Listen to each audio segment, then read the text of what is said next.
My name is Asumta Kerigo Maina, as a Tech University student. My registration number is bed 050371/2020. I'm currently doing Bachelor of Education Arts in English and Literature, and I'll be taking you through this course, morphological analysis. So we are going to first of all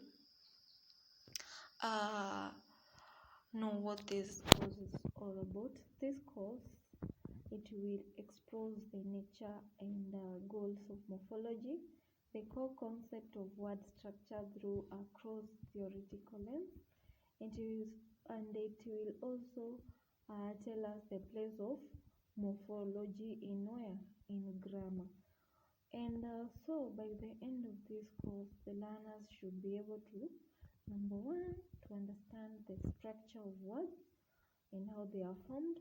They should also gain knowledge of vocabularies, and also they should be able to sort words by base or by root or by prefixes or by suffixes. And also, lastly but not least, they should also be able to discuss the morphological processes. So we are going to first of all begin with defining the nature of morphology, as well as knowing what morphology is. So different scholars have defined morphology at different levels of linguistic studies. Prominent among these are grammar, phonology, and semantics. First of all, we are going to see the approaches, and we are also going to see the interface between these approaches. We are going to talk about three approaches. The first one is the structural approach. All linguists, they agree that within words, meaningful parts can be perceived. Any exercise that is aimed at studying these meaningful elements within a word is said to be termed morphology. Morphology, therefore, is the study of meaningful parts of words. The word teacher, for example, comprises of two components: teach, which is a verb, and we have the suffix er.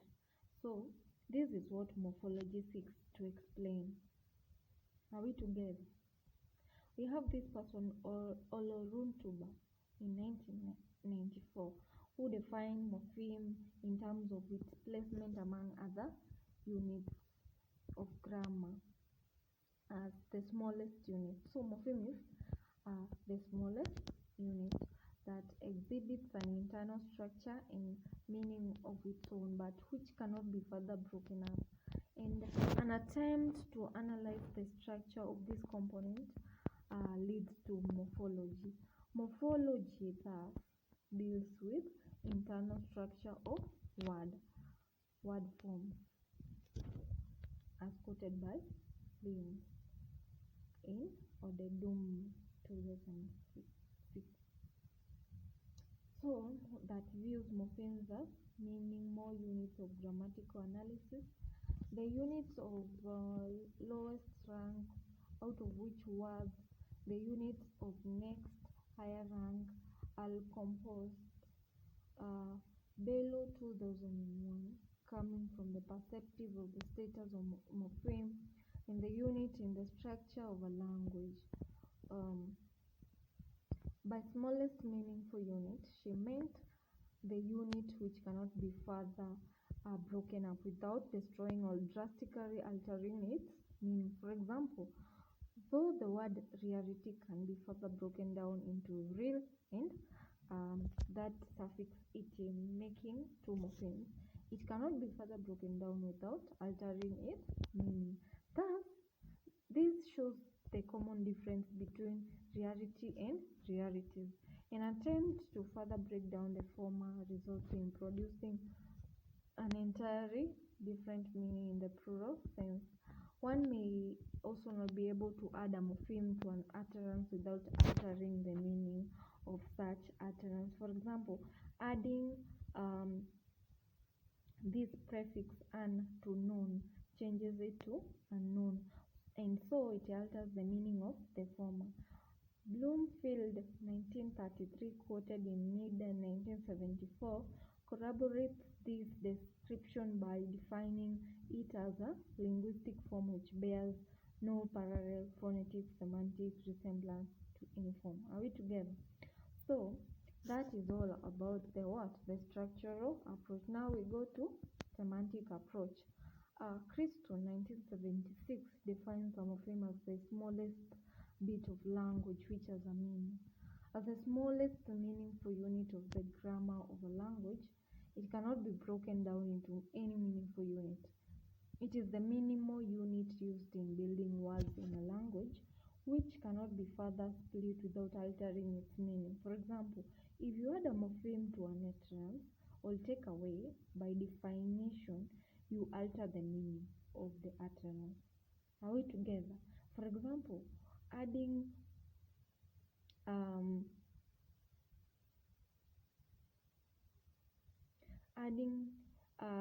this suffix "shon" to locate, it changes to location, which with s, when we add s to this word location, or when we add the suffix s, it becomes location. Are we together? So in attempting to classify morphemes into types, Odebuni opines that the forms and the formations of passes and disregarded can be understood when defined in terms of meaning relations. In these two examples, pass and regard will be said to be free morphemes, for without them, these EAs in the word passes and this in this word disregarded and ED in the same word, they are not capable of making any sense. Can you see that? Or when you have a word like ES alone, F, or this, is it having a meaning? Can it give you a complete thought? No. But for you to make it meaningful, you do what? You add a free morpheme, or you add a root or a base. Are we together? So that it makes sense. Then the third approach is the phonological approach. This person below EB93 described morpheme in terms of its phonological properties.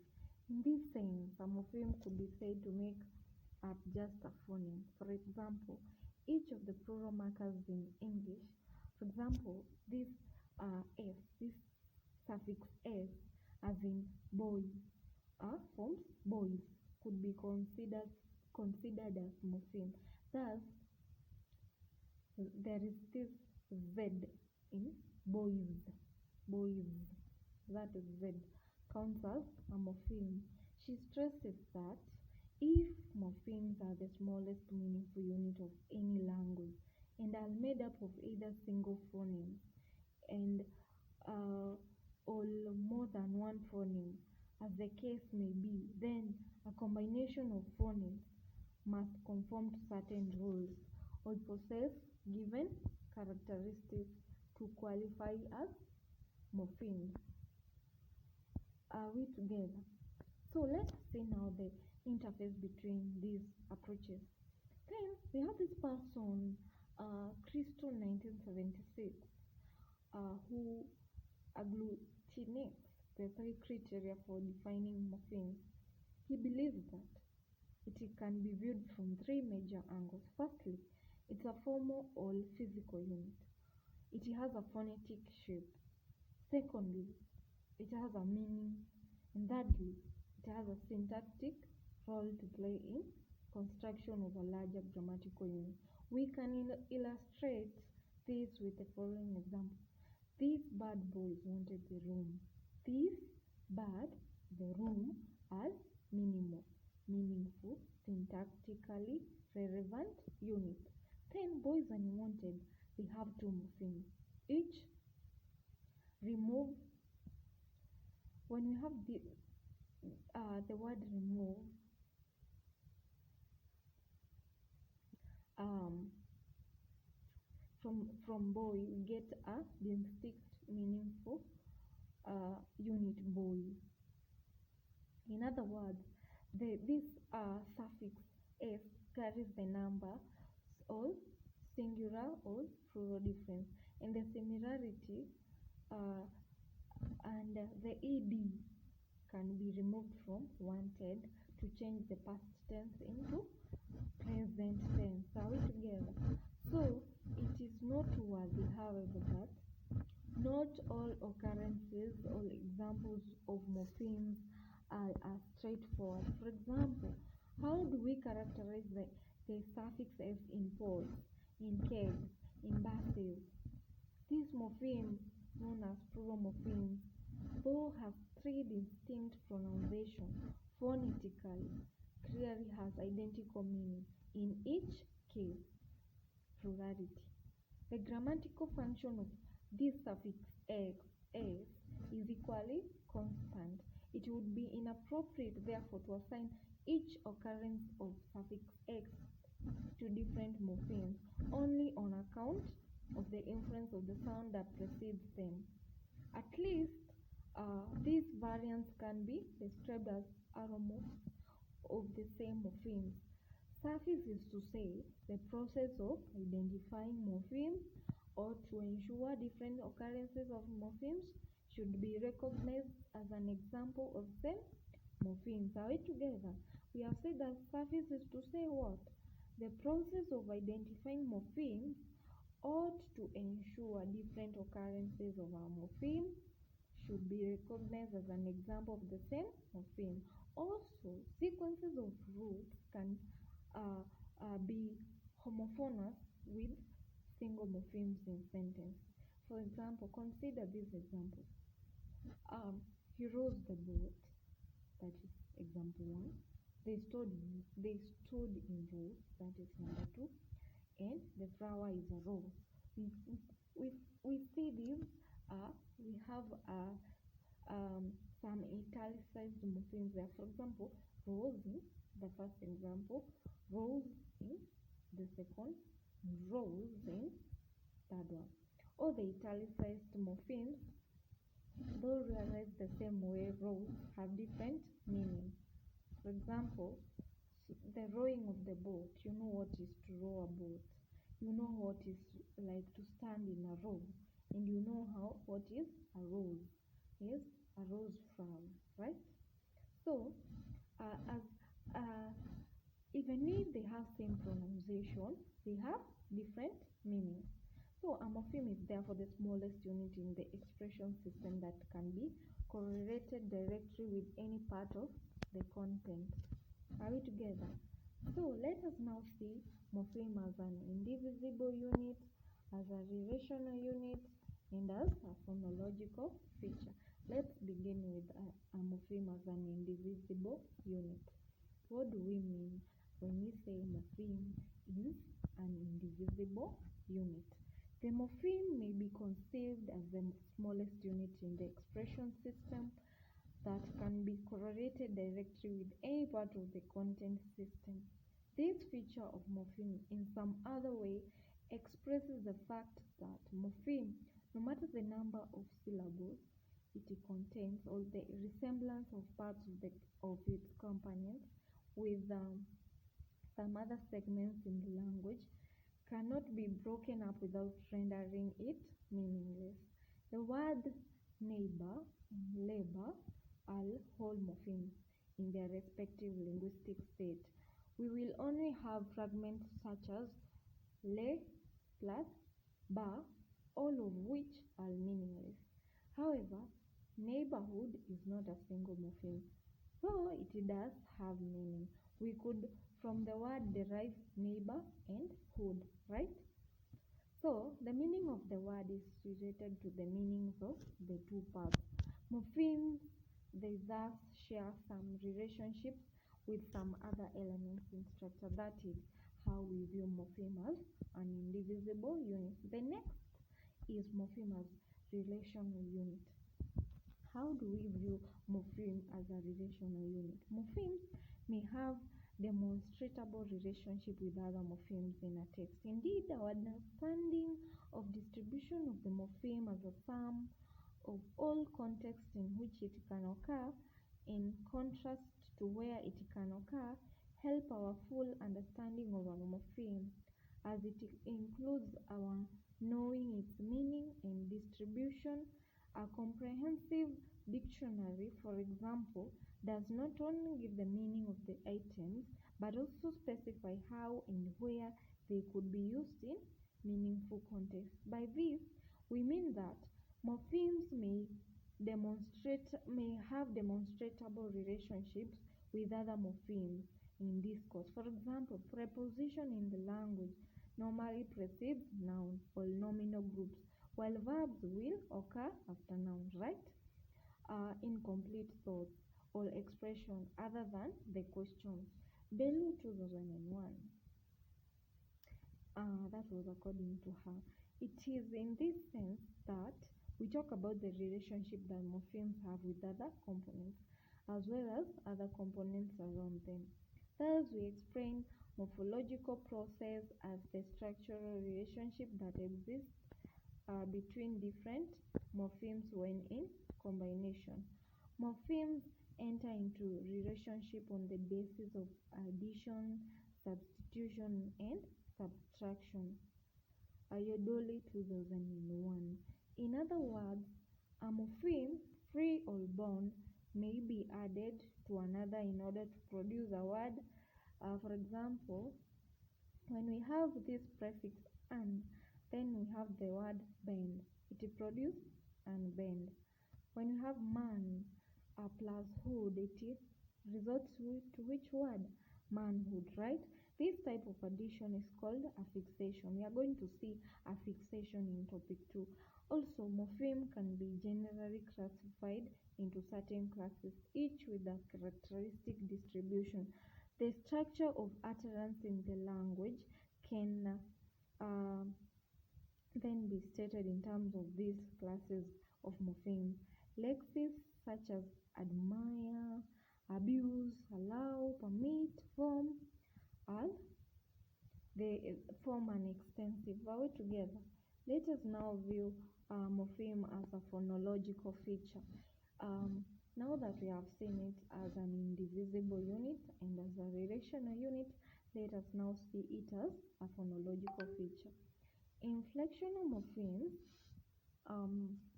carry grammatical properties which prepare them for syntactic roles they play.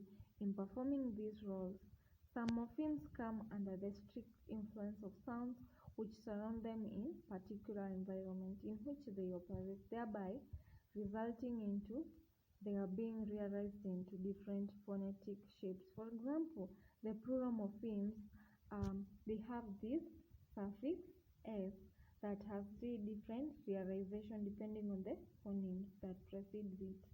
When preceded by a voiceless sound, it manifests phonemically as is. For example, in the word but, parks, raps. In the environment of voiced sound, the s becomes as z, right? For example, cools, pads, rags. It is realized as is. There is that z sound when it follows the morpheme. As in buses, when we add es, becomes buses. It is this type of phonologically determined alternate that is referred to as allomorph. Are we together? Now that we have viewed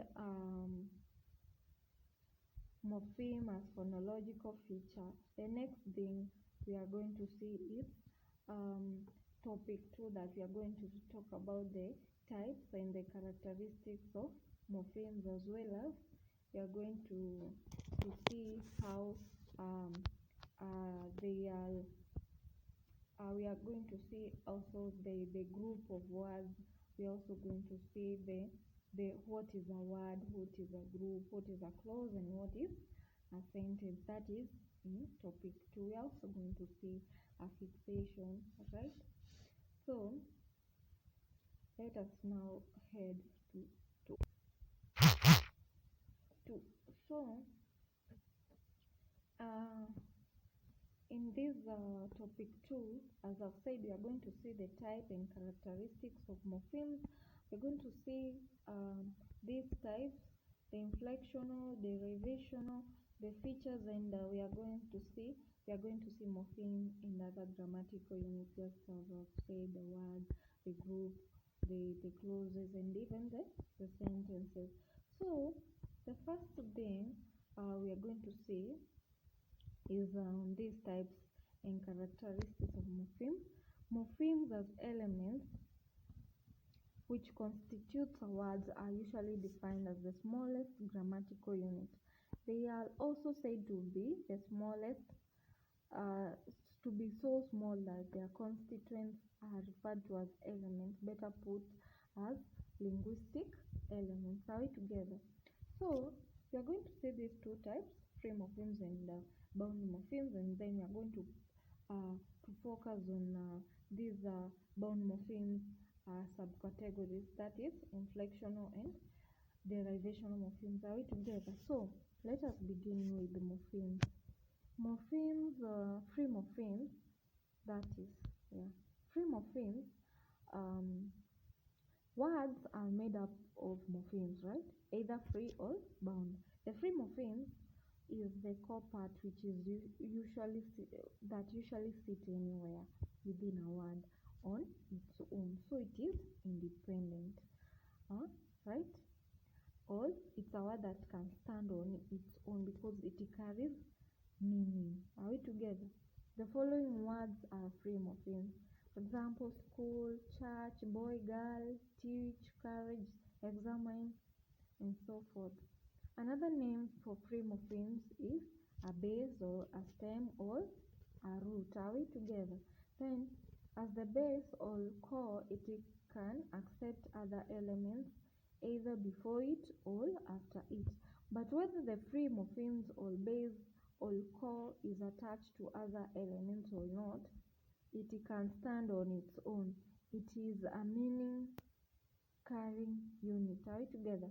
So some linguistics also refer to the free morpheme as a full morpheme, and most free morphemes are content or lexical word. Are we together? You were taught on content and lexical word. Yes, they also stand on their own, right? So let us now go to bound morphemes. Bound morphemes. A bound morpheme is that morpheme that cannot stand on or occur as an independent word. It has to be attached to a free morpheme or word to have a clear meaning. Right together, it cannot stand on its own. And morphemes such as, we have bound morpheme, for example, these suffixes meant, n, ing, ed, full, miss, anti, less, and so forth. In the following free morphemes, all words, government, encouragement, dancing, accepted, happiness, hopeless. Can you be able to identify the bound morphemes there? Yes, of course. For example, in government, the bound morpheme is where? In meant, because we have the root govern. Are we together? So, another name for bound morpheme is empty morphemes. They can also be called grammatical indicators because they have the tendency to affect grammar. For example, this sentence, the lecturer glad praised God. The omission of that suffix ly in glad renders the sentence ungrammatical. So the grammatical sentence was supposed to read, the lecturer gladly praised God. Are we together? So most bound morphemes are grammatical or functional element in language. Let us now see the inflection of vowel morphemes as a subcategory of vowel morphemes. But before that, we need to know that vowel morphemes are of two types. Some vowel morphemes, they have the ability to change word class or form or generate new words, while others can only inflect the word that they are added to. For example, that is the inflection morpheme right together. That is that can inflect the word that can be inflected to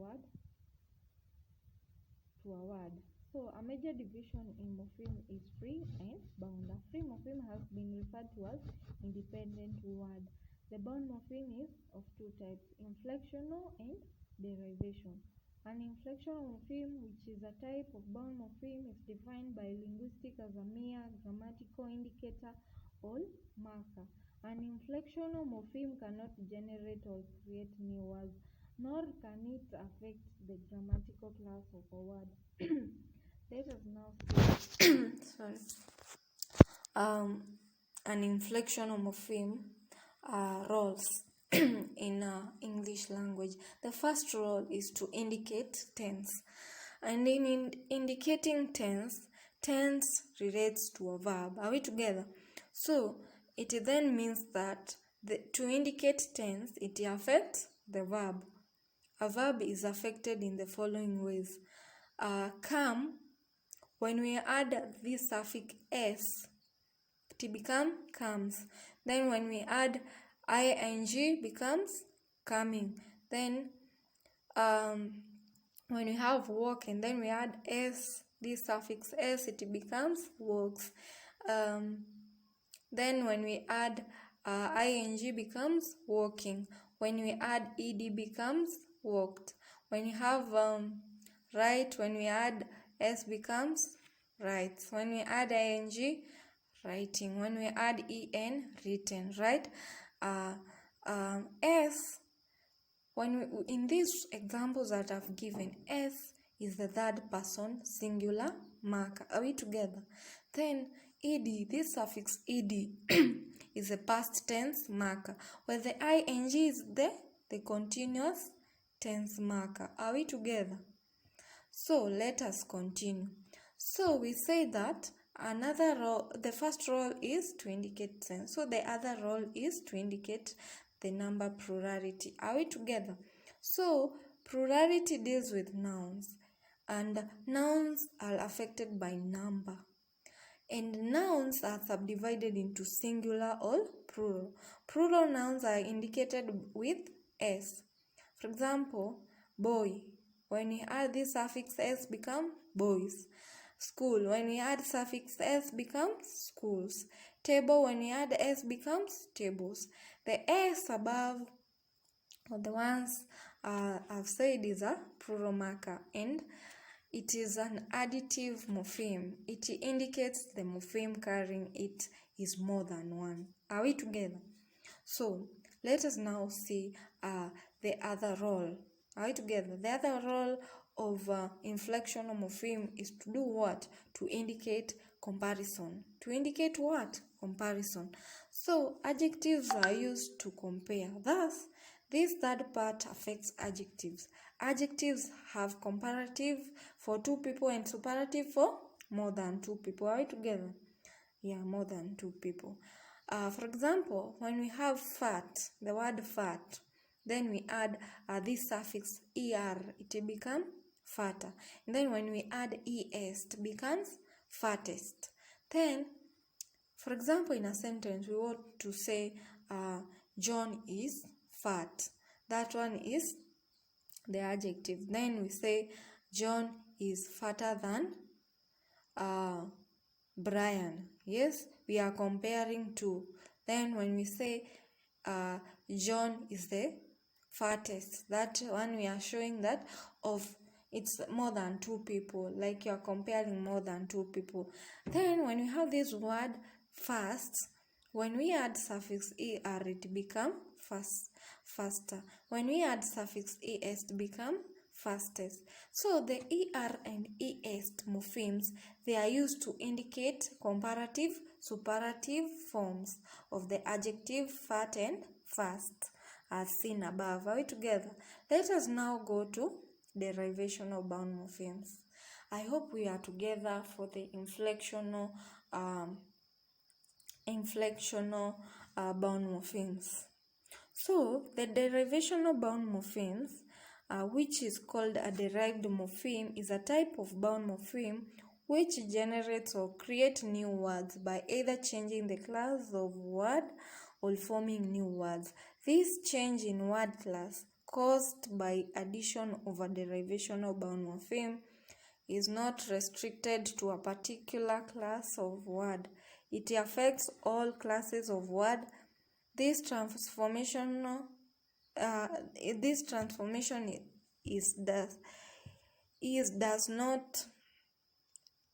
does not, however, affect the lexical meaning of the base form of the free morpheme.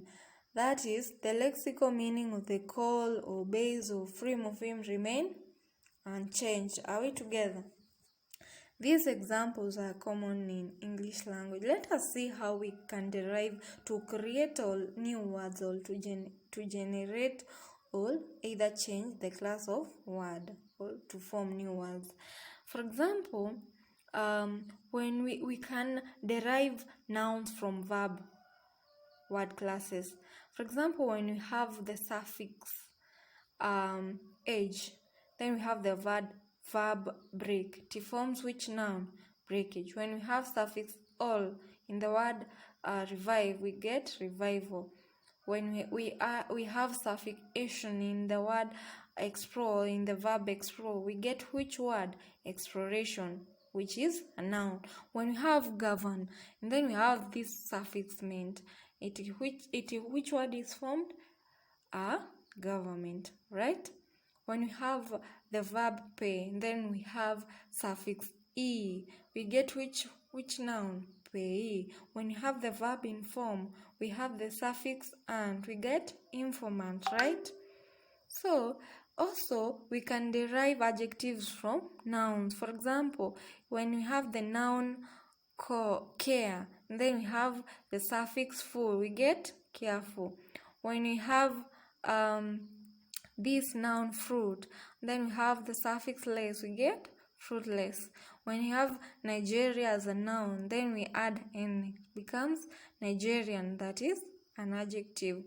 Also, when we have the word love, which is a noun, when we add the suffix able, it becomes which adjective? Lovable. When we have friend and we have the suffix ly, which word do we get? Friendly, that is adjective. When we have the word desire, which is a noun, and then we add suffix else, becomes desirous, right? So another thing, we can derive nouns from adjectives. Now that we have derived adjective from nouns, now we can derive nouns from adjective. For example, when we have the adjective rapid, when we add et, the suffix et, it becomes rapidity, right? Then when we have this word kind, which is an adjective, then we add suffix ness. Which word is formed? Kindness, right? When we have this adjective fragrant, then we add the c suffix, it becomes fragrance, that is a noun. Another thing, we can derive verb from adjective. Are we together? For example, when you have the adjective weak, yes, and then we add the suffix n, we get which verb? Weaken. When we have the adjective liquid, then we have the suffix ize, we get liquidize, right? When we have this adjective solid, then we add this suffix fi, we get solidify. Another thing, we can derive adjective from verbs. Are we together? For example, when we have the word wash, then the suffix able, we get washable, right? When we have the verb digest, and then we have the suffix if, we get digestive, which is an adjective. When we have the verb satisfy, then we have the suffix tory, we get which adjective? Satisfactory, right? Then Last but not least, we can derive verbs from nouns. For example, when we have the noun special, then we have the suffix "-ize", we get specialized, right? Yes, now we have seen how we have these derivational morphemes. Are we together? So the next thing we want to look at is the features of these derivational bound morphemes. Features include they change the meaning or word class. For example, govern, when we add meant, becomes government, right? That's what the one we have. Govern is a verb, it have changed to the noun government, right? So they also indicate semantic relations. For example, the morpheme as full in hopeful does not relate to other words in the language except the free morpheme hopeful. Also, it operates a closed circuit kind of relationship. For example, some bound morphemes like hood carefully choose their root. They do not collocate with every other word in the language. It occurs before the inflectional bound morphemes they should co-occur. For example, teach, when we add suffix er, teacher, and s, when we add the suffix x, becomes teachers. That is a verb and bound morpheme. A new word, inflectional, thus er becomes before, right? So the next thing I want us is to look at affixation before we see morpheme and other grammatical units. Affixation can be defined as a morphological process of attaching an element, usually called affix, to the root or base of a word. For example, courage is the root of the word of a word. When en is added to it, it becomes encourage. That's the prefix en. When it is added to courage, becomes encourage, and when meant is added to it, it becomes encouragement. So both en and meant are affixes. Are we together? But while en is a prefix is an element added to the beginning of a word, while meant is a suffix, and a suffix is an element added to the end of a word. Thus, the structural formula of a word is prefix, base, and then suffix. P and S are prefix and suffix. Are we together? And they are both optional. So B is the base and it is mandatory. Are we together? We cannot have prefix and suffix and we don't have a base. Are we together? For example, consider this example. An plus comfort plus able becomes uncomfortable. An plus educate plus d becomes uneducated. This plus establish plus mend becomes disestablishment. Are you together in affixation? Yes. In affixation, we have seen we have affixes. Affixes can have a prefix and a base and a suffix. Are we together? So let us now see morphemes and other grammatical units, and we are going to consider words, group, clauses, and sentence. Morpheme in relation to word, group, clauses, and sentence. What is a word? The word and morpheme are important concepts in morphology. This is because one or more morphemes make a word. Are we together? The dictionary defines a word as a single unit of language which has meaning and can either be spoken or written. It's a lexical item that becomes meaningful when used in a context or in discourse when it now has grammatical properties. It is an independent linguistic unit that has identifiable meaning and grammatical function with some emphasis on phonological shape. For example, the form sing, sings, singing, sang, and sang are all forms of a single word, sing. Are we together? The next, afterward, we get now a group. What is a group?